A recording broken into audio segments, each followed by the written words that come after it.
Bienvenue au Mâche Patate, le podcast éclaté des urbainculteurs où on célèbre l'agriculture urbaine dans toute sa diversité. Des techniques de culture aux projets innovants, en passant par les enjeux et défis du milieu urbain, on réfléchit avec vous, on en jase avec nos invités et on se fait aller le Mâche Patate!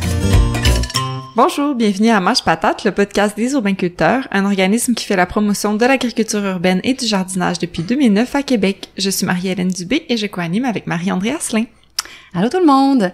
Mâche Patate, comme vous le savez, si vous avez déjà écouté au moins 2 ou 3 épisodes, c'est un podcast assez varié qui couvre toutes sortes de sujets relatifs à l'agriculture, à l'écologie, au jardinage, à la ville et à l'alimentation. Surtout, on essaie de tendre le micro à toutes sortes de porteurs de projets, d'actrices de changement et de gens qui en connaissent bien plus que nous.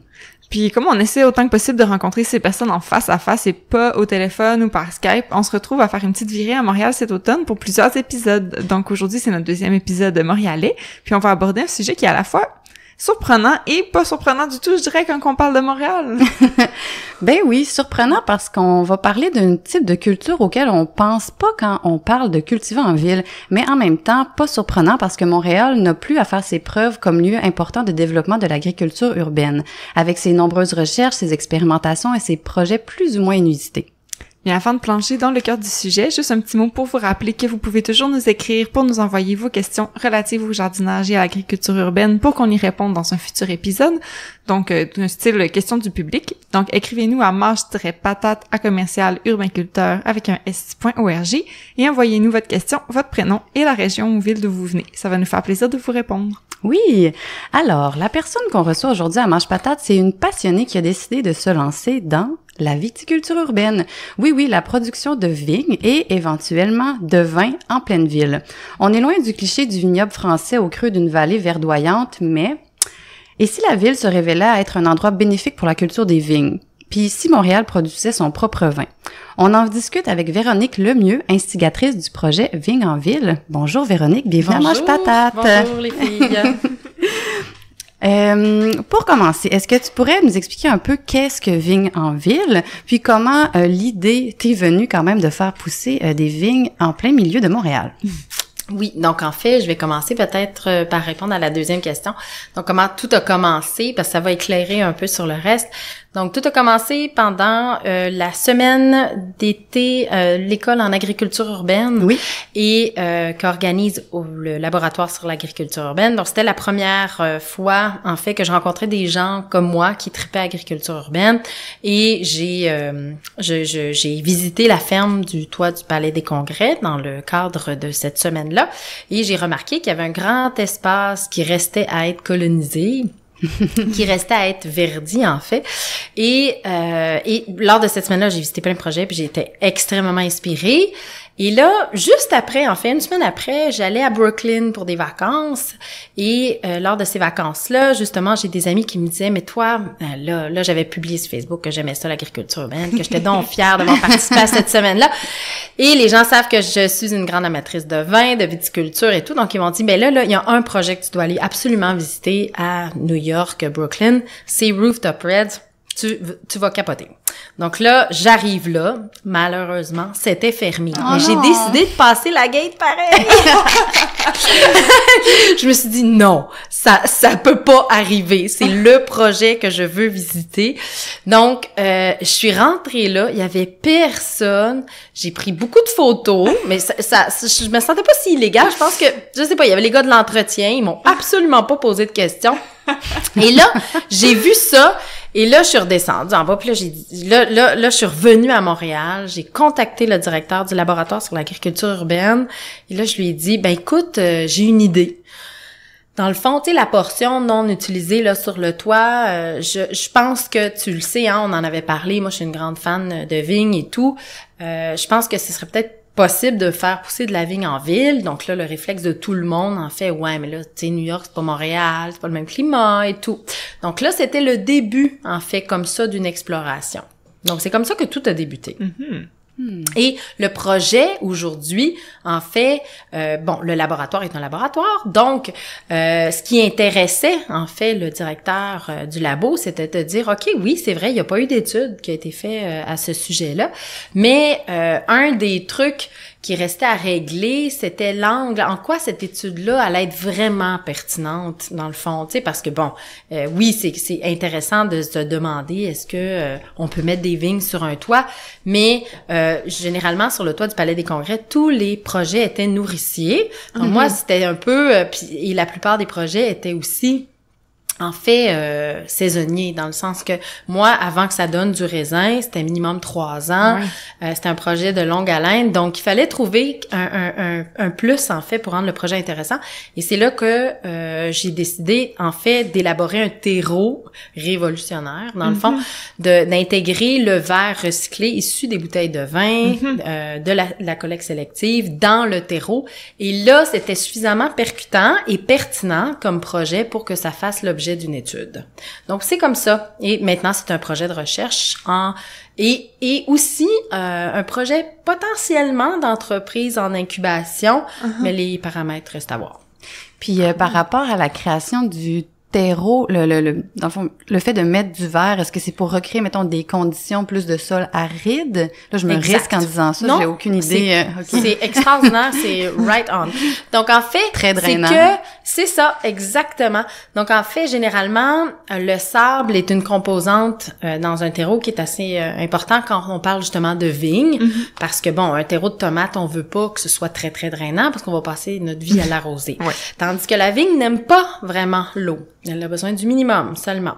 Donc, d'avoir un terreau très drainant, c'est super important. Donc, au lieu d'amener du sable, en fait, puis j'étais aussi au courant, pour avoir vécu en Chine, que l'exploitation de sable sur les berges était un vrai grand problème. Oui, c'est problématique. Un mois, tu vas prendre tes vacances sur le bord de l'île Hainan, puis là, il y a une très belle plage de sable. 3 mois après, tu y retournes, puis là, tu dis, c'est bizarre, il y avait une plage ici.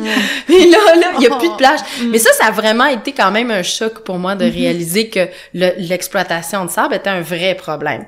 Donc, quand j'ai réalisé qu'il y avait quand même une portion que j'allais devoir utiliser une bonne portion de sable pour cultiver la vigne, je me disais, ouais, mais là, c'est comme vraiment pas écologique, là. Qu'est-ce qu'on fait avec ça? Donc, c'est vraiment comme ça qu'on a atterri sur l'idée du verre. Puis, le verre il est broyé, là, donc il est vraiment en poudre. Est-ce que c'était déjà comme un produit, je sais pas comment demander, comment? Oui. Est-ce que je vais vous expliquer déjà de manière broyée, dans le fond? Ou s'ils l'ont broyé pour ton projet? C'est une excellente question parce que, justement, j'ai fait aussi, quand j'étais dans la préparation de ce projet-là, justement, j'ai appelé Tricentris, un centre de tri, qui est très réputé là pour avoir des bons processus et être très performant dans son taux de recyclage.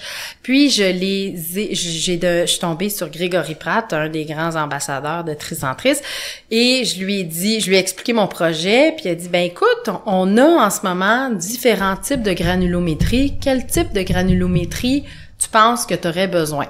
Donc là, il m'a envoyé des échantillons, différentes mèches et tout.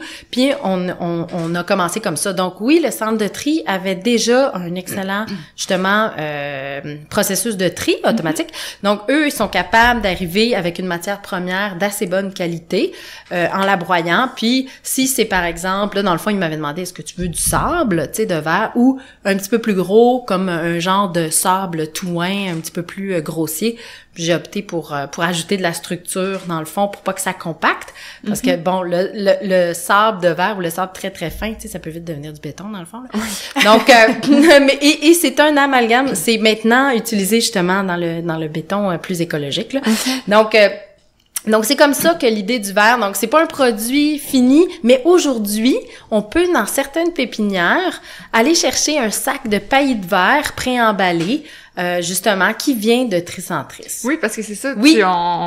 J'allais l'aborder plus tard, mais tant qu'à en parler là, oui. Tu l'utilises aussi comme paillis Exactement. Là, il y a 2 études à l'heure actuelle dans le fond. La première étude vise à savoir si le sable peut remplacer, si le verre broyé peut remplacer le sable dans les terreaux de culture. Et la deuxième étude, elle est apparue quand, en fait, la SAQ a eu vent que je plantais des vignes, en fait, dans un terreau à base de verre. Donc, ils m'ont contacté et puis on dit, wow, on trouve ça super intéressant. On aimerait, en fait, contribuer à la recherche. Et eux avaient à disposition, en fait, sur le lieu du siège social, un espace au sol qui devait être réaménagé. Donc, on a exploré les possibilités ensemble et je me suis rappelé que dans mes recherches à savoir si quelqu'un avait déjà fait ça, tu sais, dans le fond, pour me rassurer, mon Dieu, dites-moi que quelqu'un a déjà essayé, dans quoi je m'embarque. Donc, non, finalement, pas beaucoup de monde avait essayé, mais il y avait quand même l'université de Lincoln en Nouvelle-Zélande qui, elle, avait publié une étude sur les propriétés du paillis de verre. Donc, l'usage du verre broyé en tant que paillis au bas, dans le fond, des vignes, en fait, en butte. Et que l'étude dit justement que l'effet de réverbération créé par le verre permet un meilleur mûrissement du raisin et donc un profil organoleptique plus intéressant sur le pinot noir. Donc, eux ont fait cette étude-là. Puis moi, je me suis dit, tiens, ça serait un super projet pour, dans le fond, la SAQ.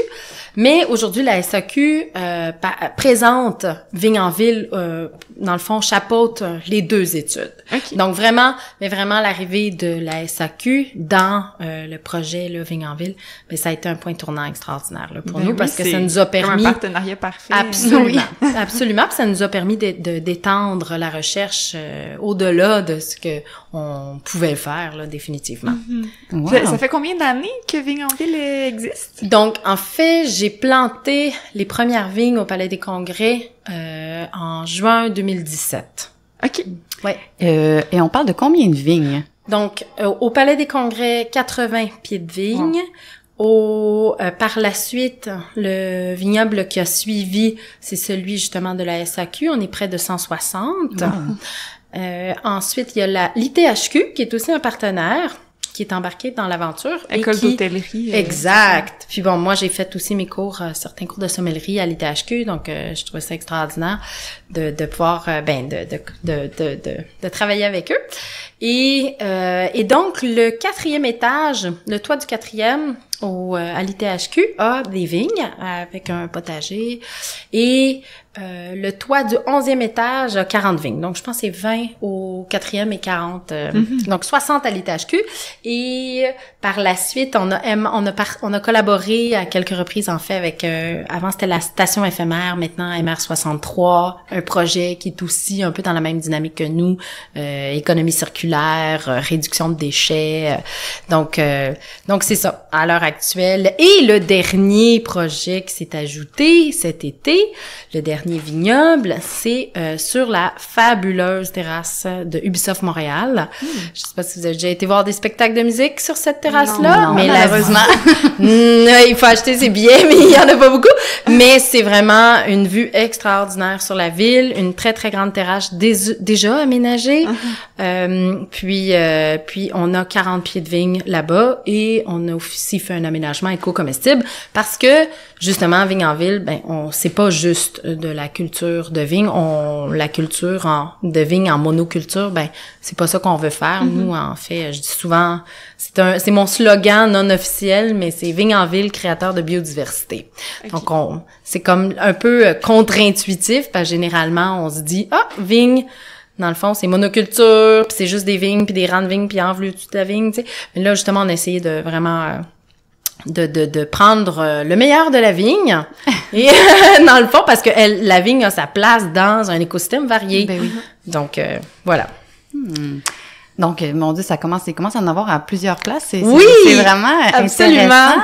Puis, pour avoir vu des images, je sais que les vignes du Palais des Congrès sont cultivées en pot en géotextile, en smart pot. Puis moi, ça m'amène à un questionnement. Mettons, si on fait un parallèle avec un vignoble de base, là, si je peux dire. Il y a quand même beaucoup au niveau du tutorage, il y a des gros bio de bois pour tenir tout ça. C'est quand même d'une grande complexité. Fait que je me demandais comment tu faisais pour transposer ça avec des smart pots. Oui, on a pas mal tout essayé. J'imagine. En fait, et ce n'est pas des smart pots, c'est des pots en géotextile. Certains sont de marque Smart Pot, d'autres sont de marque Microhabitat. C'est vraiment, c'est ça, on n'est pas, c'est pas que, comme par exemple chez Ubisoft, c'est uniquement des Microhabitat. D'accord. Donc, Ben comment qu'on fait? Ben mon Dieu, la première année là, c'était pas facile. C'était pas facile. Là, ben, il y avait une bonne courbe d'apprentissage, puis c'est pas comme si on peut appeler quelqu'un et dire "Ouais, comment tu fais ça toi?" Parce que non, tu sais, j'étais toute seule à le faire. Puis les gars de New York avec qui j'ai finalement quand même une belle relation, ils m'ont donné des cues, mais eux, en tout cas, leur toit était complètement différent, le setup était complètement différent. Donc, il a vraiment fallu qu'on reparte de zéro. Mais eux, est-ce que c'était en pot? Ouais, oui, aussi? c'est en pot, okay. mais c'est des pots quand même très grands, très lourds, sur un toit de qui appartenait anciennement à l'armée américaine. Là, c'était un parking d'hélicoptères et de F. Quelque chose de solide, là. Très solide, exact. C'est pas exactement le genre de toit que j'avais à disposition. Donc, c'est un toit de building normal au centre-ville, là, tu sais, dans le fond. Donc, le Palais des Congrès, c'est ça. Donc, la première année, on a essayé de voir comment on a mis des gros tuteurs. Deuxième année, on a essayé de les aligner entre elles, voir si elles allaient se palisser naturellement. Je trouvais que l'idée au début était super bonne. Je me suis dit, je vais les tresser, puis ça va comme faire visuellement une grande ligne. Le problème, c'est quand il y a des tempêtes, ben il y en a une qui tombe. Tout le monde y va. Ouais. Ben il y en a comme 3-4 qui tombent, là, quand il y en avait peut-être juste une qui aurait dû tomber. Donc là, finalement, je me suis dit, ouais, non, c'est peut-être pas une super idée. Puis là, j'ai eu la chance de recruter dans mon équipe Pascale Boulay, qui est une viticultrice qui travaillait au centre de recherche agroalimentaire de Mirabel. Puis, mais en fait, ça aurait pu, comment je peux dire, justement, elle, quand elle a commencé à Vignanville, je lui ai dit, ben, oublie pas tout ce que t'as appris, mais tu vas voir, c'est complètement différent, tu sais. Donc, mais on profite de son expérience, mais elle a eu une idée, elle a dit, mais tu penses que les supports à tomates, ce serait une bonne idée, tu sais, les grands supports à tomates. Ouais. Les grands tuteurs à tomates. Puis, elle dit, la vigne, tu sais, elle aime ça, s'enlacer, s'en tourner quand même, dans le fond, à la base. Tu sais, en permaculture, en fait, la vigne va justement s'enrouler autour de l'arbre, ou tu sais. Donc, j'ai dit, ben écoute, oui, on va l'essayer. Et ça donne, là, je suis très contente parce que c'était l'année cruciale où là, il faut que nos raisins vont être vendangés dans même pas une semaine. Donc là, il fallait que ça marche et ça marche. Donc, c'est un soulagement immense. Donc, ouais, support à tomates. C'est cool. En plus, c'est pas trop c'est pas dispendieux comme non, solution. Et ça garde en équilibre, en fait. C'est que Ben là, oui. mais dans la viticulture, même conventionnelle, traditionnelle, classique, là, il y a différents types. Il y a aussi la viticulture en mode, dans le fond, gobelet, qu'ils appellent, qui est comme un genre de chandelier avec plusieurs bras. Puis ça garde le tronc en équilibre. Donc, on reproduit ça, mais en version un petit peu plus attachée avec le truc, parce que bon, on a quand même un facteur éolien super important. Oui, j'imagine, mais c'est ça, on voulait aborder un peu c'est quoi les défis en général. Je sais que la culture de vigne, même standard, c'est pas une culture super facile, qu'il y a beaucoup de défis. Ouais. Fait en plus, en ville, comment ça se passe? C'est quoi tes défis principaux? Ben, le défi principal, c'est le facteur éolien. Ouais. C'est pour ça que je Sur l'ai des toits, mentionné. surtout, Ouais, c'est ça. c'est vraiment ça le défi principal. On pourrait penser que c'est le froid extrême dû au facteur éolien, mais c'est pas tant le froid parce que une fois qu'ils sont en dormance, les vignes, oui, les racines doivent rester au chaud, puis bon, sont pas en terre, donc ben au chaud, doivent rester à une température raisonnable. Puis tout le monde me disait, tu vas voir le gel racinaire pour la vigne, c'est -10. Donc, ça m'a obligée à faire appel à une entreprise qui m'a installé un système de sonde avec des alertes sur mon téléphone. Puis j'ai mis des membranes de thermofoil dans le fond pour isoler. Généralement, le thermofoil, c'est ce qui isole les ruches l'hiver. C'est une matière qui est... c'est une matière qui coûte très, très cher. Le coût initial de produire du thermofoil, le coût énergétique de ça est quand même assez élevé. Mais on a eu la chance de pouvoir récupérer les anciennes membranes aussi de la SAQ. Donc, ils nous ont aussi fait une donation importante de membranes de thermofoil de leur ancien réfrigérateur, là, de système de réfrigération. Donc, on a récupéré, puis c'est vrai que ça fait une très, très grande différence parce que ça coupe le vent, surtout. Et deuxièmement, en fait, on s'est rendu compte comme ça que le toit dégageait une certaine chaleur et ça garde cette chaleur-là. Donc, les pieds de vigne, finalement, même s'il faisait -30 à l'extérieur, dans le système de sonde, je voyais que sous la membrane, on était à environ -8, -10. Bon, donc je me suis dit, mon Dieu, on est un petit peu borderline, mais finalement, ça n'a pas du tout été un problème. Donc, maintenant, je m'inquiète plus quand je vois -10. Je pense que le gel racinaire, c'est super super dur à évaluer pour une plante parce que dans le fond, la plante est supposée être dans la terre, là, tu sais. Ouais. Donc, mais tu vois-tu une grosse différence, justement, entre celui qui est en plein sol à la SAQ puis tes vignobles sur toi? Y a-t-il une grosse différence? Ben, en fait, la différence, elle est surtout pas à ce moment-ci parce que c'est des vignes de 3 ans. Je pense que, en fait, à la SAQ, ils ont 2 ans. Au Palais, ils ont... Mettons, si je compare celles de l'ITHQ qui ont exactement le même âge, là, 2 ans en pot versus...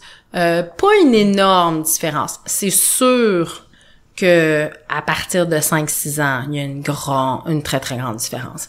Mais puis justement, le taux de survie des vignes en pot de géotextile...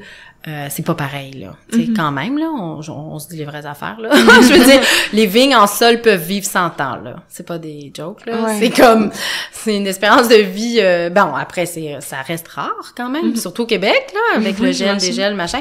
Mais, donc, oui, l'espérance de vie d'une vigne en pot de géotextile, je l'estime. Je sais pas basé sur quoi, mais mon intuition me dit que ça doit être autour de 5-7 ans versus en sol, facilement 15 ans, là. Oui. OK. On devra faire une nouvelle entrevue dans 15 ans pour voir justement s'il y en a. Puis aussi, par rapport à l'entretien, est-ce que au niveau de la taille, c'est bien différent? Parce que je sais qu'il faut comme sélectionner des bourgeons ou des grappes. Est-ce que, étant donné que c'est dans des, mettons, ceux-là en pot sont dans des petits contenants, donc ils peuvent peut-être moins supporter de fruits, ou ça a peu d'importance? Non, ça a quand même, je pense que le plus important dans la taille, dans les premières années, parce que l'erreur que la plupart des gens font, et que moi j'avais justement, je lisais, tu sais, parce que j'ai pris un cours de viticulture, puis là, il me disait, bon, première année, tu laisses 1 à 2 bourgeons. Tu sais, en fait, première année, tu plantes ta vigne, tu fais rien. Bon, le printemps arrive, ta vigne se réveille, ou avant, là, en fait, qu'elle se réveille, juste avant. Et là, tu gardes 1 à 2 bourgeons. Là, je me disais, aïe, ça va prendre du temps avant que ça grandisse, ce vigne-là.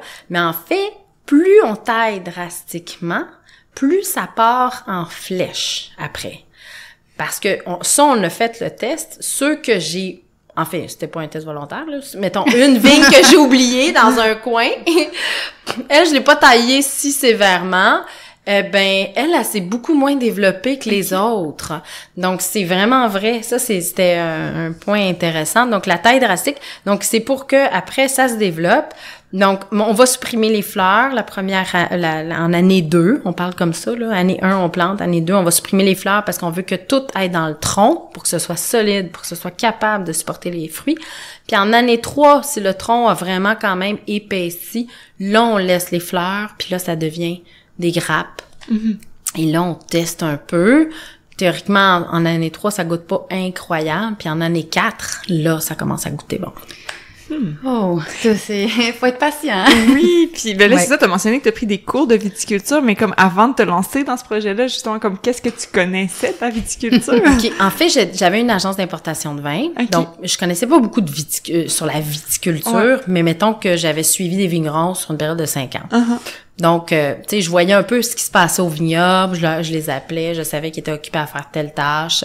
Tu sais, quand tu vends du vin aujourd'hui, il faut que tu connaisses pas mal tout, si on veut, là. Mais, tu sais, mais c'est pas connaître la théorie, connaître les termes, c'est une chose. Le faire pour vrai, c'est là où j'ai vu que, wow, ça va être... Donc, quand j'ai su que le projet était confirmé, je me suis dépêchée, là, à aller faire mon cours de viticulture.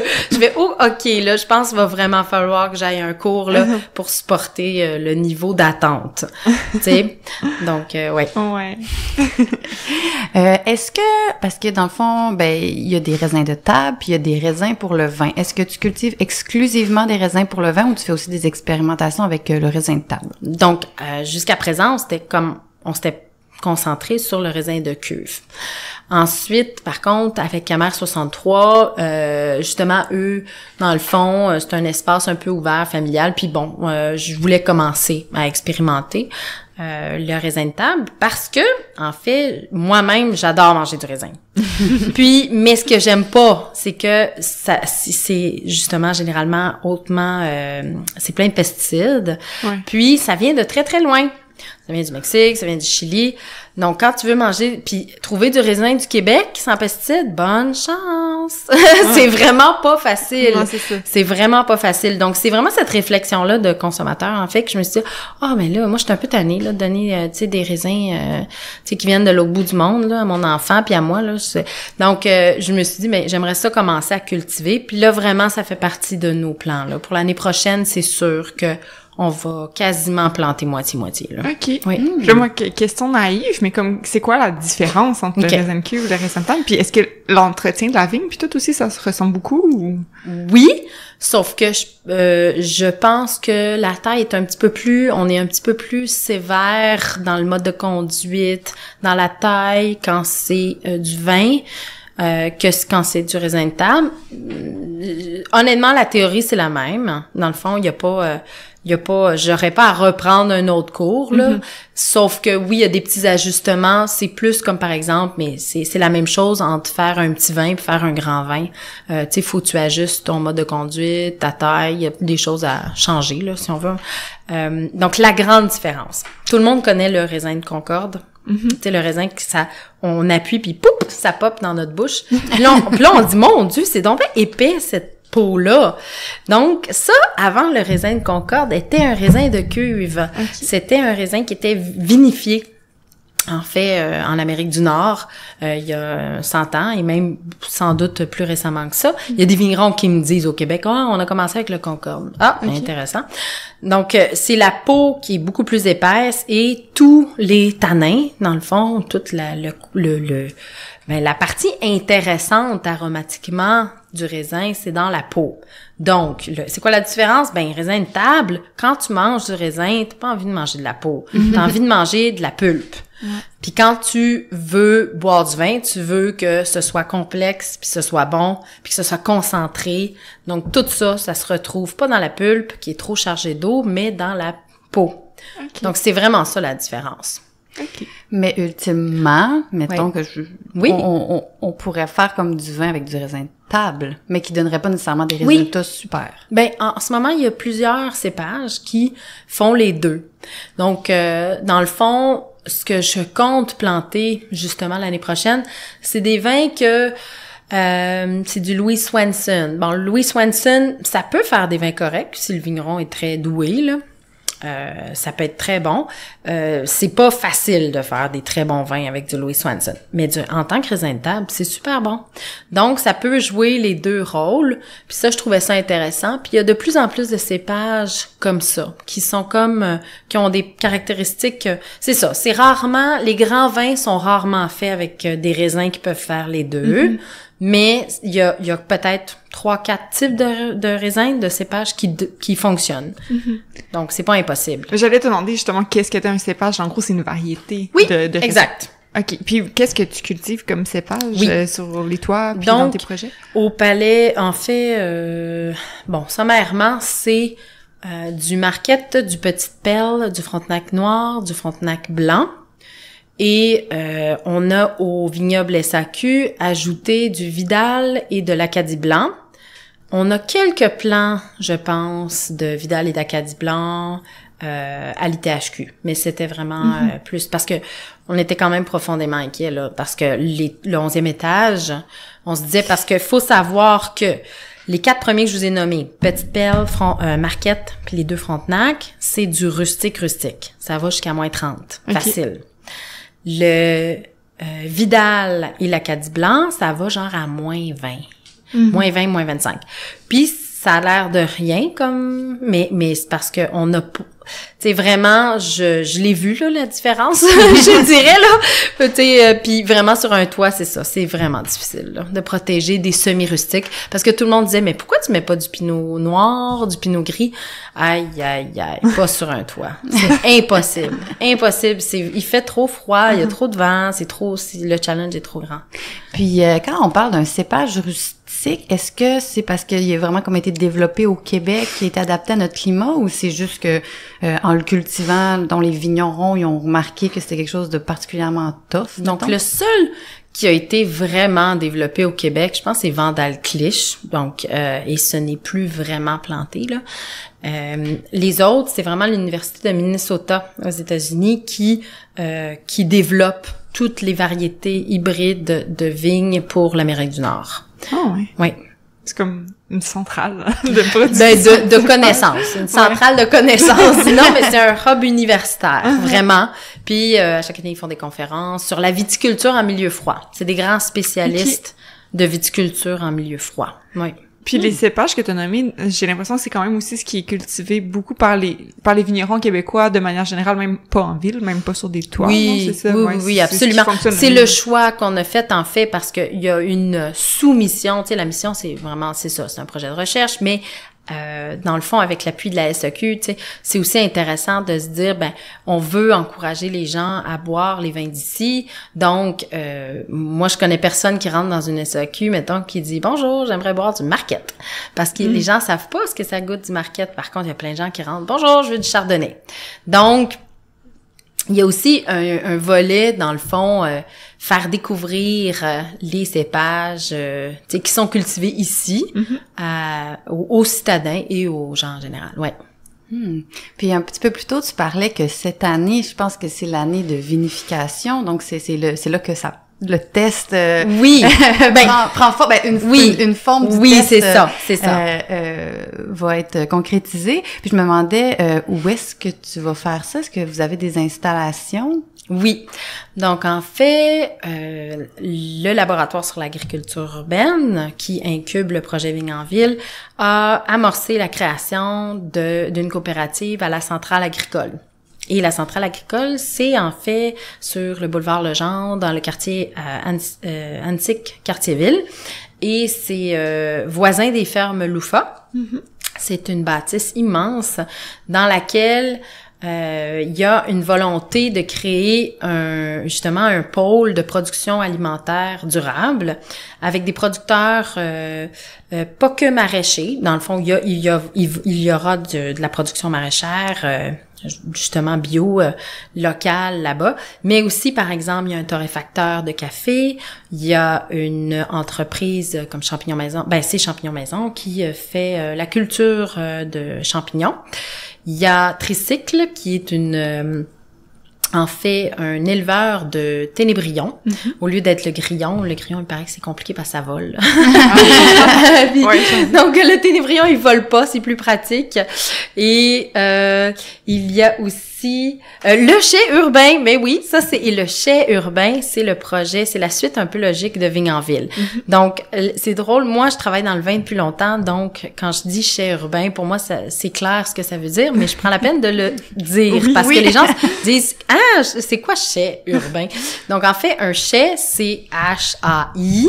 Ça signifie l'endroit où on vinifie le vin. Donc, parce que à un moment donné, justement, dans les entrevues, dans les rencontres, parce que l'objectif de la recherche n'inclut pas la vinification. Hein. Une partie, on va tester, c'est sûr, parce que c'est intéressant de savoir là.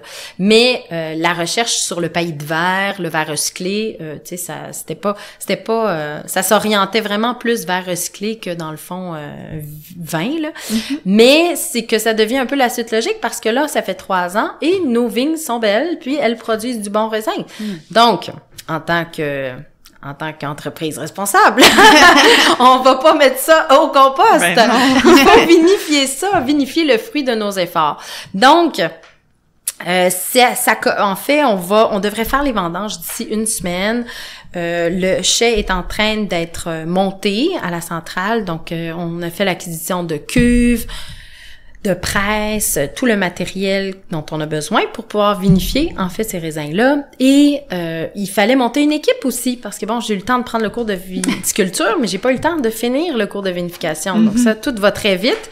Mais j'ai la chance incroyable que le président des œnologues du Canada, Richard Bastien, a confirmé son support, puis il va nous suivre et nous guider pour la vinification. Et les professeurs de l'ITHQ sont extraordinaires. extraordinaire. Les professeurs de sommellerie aussi vont m'appuyer. Wow. Ils vont m'aider pour ça. Donc, vraiment, ce projet-là, c'est fantastique. Parce que ça crée des relations, des liens, puis tout le monde a envie finalement de participer à cette étape-là. Oui. Puis, je sais pas si c'est possible, mais est-ce que tu peux comme estimer, genre, je vais sortir tant de bouteilles? Absolument. Parce que généralement, par exemple, dans un vignoble classique, c'est 3 bouteilles par pied de vigne environ, selon le type de vigne, mais bon, dans le cas des vignes que l'on cultive, c'est à peu près ça l'estimé. Là, après, on s'est fixé des objectifs réalistes parce que, avec le vent, des fois, il y a des vignes qui ont cassé, il y a tu sais, les intempéries, les défis, le manque d'expérience aussi, parce que on commence quand même ce type de culture-là. On s'est fixé comme objectif 1 bouteille par pied de vigne, ce qui est totalement réalisable. Très, très réaliste. Puis dans le fond, ma visite hier du toit du Palais des Congrès, je pense qu'on est vraiment on target. Donc ça, c'est fantastique. Et donc c'est ça. Et pour cette année, le seul site qui sera vinifié, c'est le Palais des Congrès parce que ce sont les seules vignes qui ont maintenant 3 ans d'âge. Donc on évalue à 80 bouteilles. Parce qu'il y a 80 pieds de vigne. Ben oui, super. Puis, à qui va être destiné le vin? Est-ce que c'est surtout pour des tests? Puis, oui, pour le moment, c'est définitivement pour des tests œnologiques et c'est pour la recherche, pour le moment. Mais oui, éventuellement, ça peut prendre une forme différente. On attend de voir. Ouais, on attend de voir si ça marche, là. On va se dire, on attend de voir à quoi ça goûte, hein. Ben oui. Puis après, on verra. C'est ça que j'ai envie de dire. Mais là, je sais pas si j'ai le droit de poser cette question-là, mais oui. Est-ce que la SAQ a manifesté de l'intérêt pour que tu produises un vin comme pour eux, ou je sais pas quoi, avec leur vignoble? Non, mais c'est une très bonne question parce qu'en fait, ça a été annoncé dans les médias que justement, qu'on va tenter symboliquement de produire une cuvée urbaine pour la SAQ, pour les 100 ans de la SAQ, pour 2021. Parce que en fait, leur collaboration se termine en 2021 avec Vigne en Ville. Donc, c'est une façon de finaliser le tout en beauté. Wow. C'est vraiment intéressant. Puis là, déjà, tu vas avoir quelques années d'expérience, fait que ça risque d'être excellent. Oui, mais c'est ce que je me souhaite, oui. Puis on l'a pas mentionné plus tôt, mais dans le fond, là, vous allez vinifier cette année, mais j'imagine que tu as eu une production quand même de raisins dans les années précédentes. Puis... En fait, pas vraiment. Parce que pour que la vigne se développe correctement, pour qu'elle s'épaississe, on pince les fleurs. Donc, non, il y avait pas vraiment... Il y avait quelques grappes qu'on a laissées juste pour les visites l'année passée.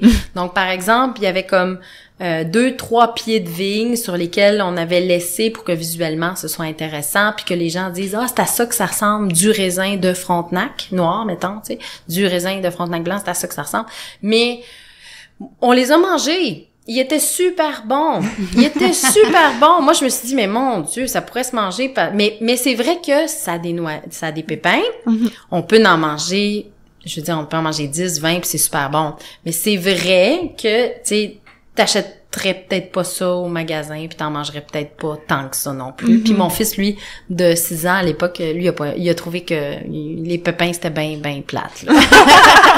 Ça passait pas le test, non. Puis aussi, mettons, dans le futur, si là, vous avez un objectif, par exemple, de 1 bouteille par pied de vigne, dans le fond, dans les prochaines années, est-ce qu'on peut espérer que ça augmente? J'espère bien. Comme par exemple, à la SAQ, c'est des vignes en pleine terre. Puis on a quand même 160 pieds de vigne. Oui, définitivement. À la SAQ, il y a de très bonnes chances que ce nombre augmente. Oui. Puis est-ce que c'est dans tes projets ou intérêts futurs de développer comme un volet plus, j'ai envie de dire commercial, mais c'est vraiment de production de vin, ou bien toi, tu veux te concentrer vraiment plus sur la culture, puis comme peut-être la recherche, là, encore? Je suis dans un moment de réflexion. Je suis dans un moment de grande réflexion, mais je sais que, en fait, c'est que je suis une touche à tout, puis j'aime tout. J'aime tout de ce que je fais en ce moment. C'est fou. Je pourrais difficilement choisir, dans le fond. Bon, après, je me dis, Véro, attends la vinification. Peut-être que tu vas angoisser la nuit à savoir si ça devient du vinaigre ou du vin. Tu sais. Peut-être que dans 3 mois, je vais vous dire, hey, gars, oublie ça, la vinification, c'est pas là du tout que je veux m'en aller. Je ne le sais pas. Faut le faire, une première fois. Donc, je pense que j'aurai des réponses l'année prochaine. J'aurai des vraies réponses. On va suivre ça. Oui. En attendant les réponses, est-ce que je pense que vous avez une fête des récoltes? Oui, donc je en me suis fait, trompée, c'est fête des on vendanges. a une fête, la première fête des vendanges de Montréal. Donc, j'ai, avec Vigne en Ville, le laboratoire sur l'agriculture urbaine, en collaboration avec l'arrondissement Rosemont-Petite-Patrie et Casa Italia, on organise la première édition de la fête des vendanges de Montréal qui aura lieu à la place Shamrock le 28 septembre. Ce qui est trippant de cet événement-là, c'est que toutes les activités sont gratuites. Et c'est autour du vin. Il y a de la dégustation de vin, des ateliers de vin. Par exemple, il y a Sommelier Nordique, une agence d'animation en sommellerie qui, eux, vont donner 3 ateliers durant la journée, des conférences. Donc, c'est pour démocratiser tout ça, rendre accessible, dans le fond, le vin, la vigne. On va faire une activité de foulage aussi, en groupe, collectif. Et il y aura une portion des raisins du toit du Palais des Congrès. Donc, j'invite la population, si on a envie de participer à la première cuvée urbaine, dans le fond, de se joindre à cet événement-là.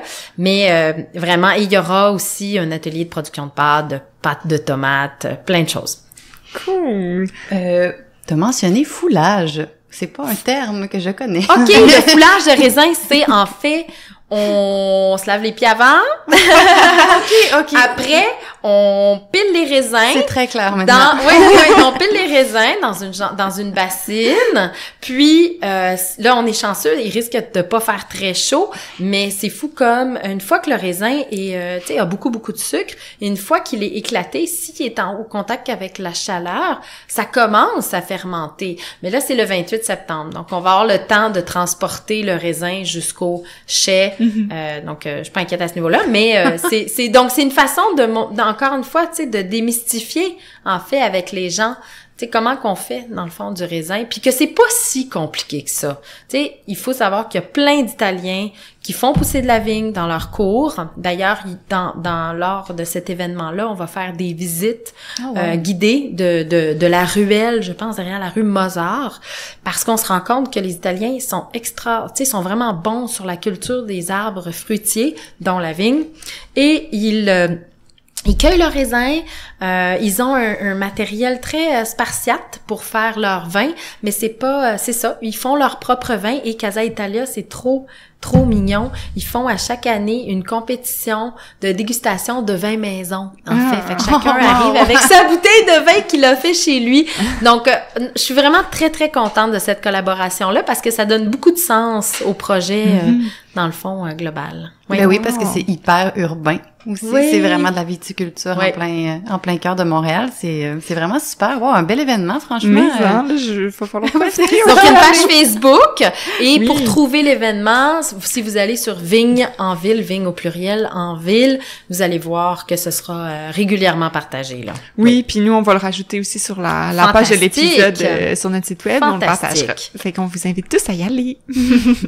Ben, merci beaucoup, Véronique. Merci à vous. C'est super intéressant. Merci à vous. Oui. Merci beaucoup. Bonne fin de journée. Merci. C'est une culture méconnue, la vigne. En tout cas, moi, en plus, je me connais pas en tout en vin. Je suis tellement plus une fille qui boit de la bière en général. Donc, c'est vraiment tout un nouveau monde fascinant qui vient de s'ouvrir devant moi. On va suivre avec intérêt les résultats de Vigne en Ville. C'est un projet qui serait certainement plaisant de reconduire à Québec également, mais ce serait encore davantage un défi, j'imagine, parce qu'il fait quand même plus froid qu'à Montréal. En tout cas, c'est une culture complexe, puis c'est peut-être pas n'importe qui peut s'improviser viticulteur, si j'ai bien compris. Donc, je pense pas que ce soit un projet de futur pour les urbainculteurs, peut-être dans quelques années, mais qui sait, on verra. Ouais, on a besoin de formation un petit peu. Puis si ça vous a donné soif, tout ça, on vous invite à aller au moins goûter un vin québécois la prochaine fois que vous ferez un tour à la SAQ. Puis si vous habitez Montréal, restez à l'affût parce que vous aurez peut-être l'occasion prochainement de déguster une cuvée très locale. Merci de nous avoir écoutés. On vous invite comme toujours à partager l'épisode, à nous laisser des étoiles sur iTunes ou autres plateformes d'écoute et à parler de Mange Patate à celles et ceux que ça pourrait intéresser. De notre côté, on continue notre virée montréalaise, puis on vous revient dans 2 semaines avec un nouvel épisode. Bye bye! Ciao, ciao!